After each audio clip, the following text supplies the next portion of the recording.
同款是台大病院，伊伫新竹竹东的院区，也发生群组感染，即卖已经有28人确诊。即卖急诊、一般大院、佮有门诊也拢暂停啊。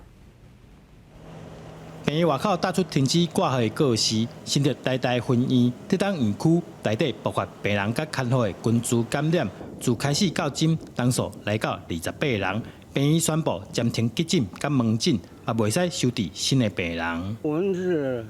老病人，因为我们洗肾了啊，就算不洗的话，也要等他安排啊，也要来给他看啊，说那怎样子，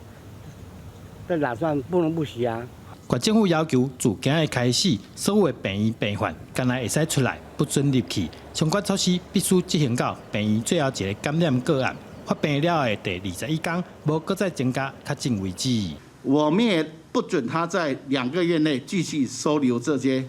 住民，这些的目的就是要做最后一个大整理。那目前我们整个对于这医疗机构跟长照机构，我们也发现到在过程里面出现的问题，我们都会把它抓紧了来做一个整体的训练来改进。如果这些不改进的话，我们就不会让它复工。另外，针对初二新冠新增加4例确诊的长照中心，县府也宣布2个月内除了停止收新的病患，也禁止亲人探视，加强环境消毒以及安排采检工作。记者刘君豪新竹报道。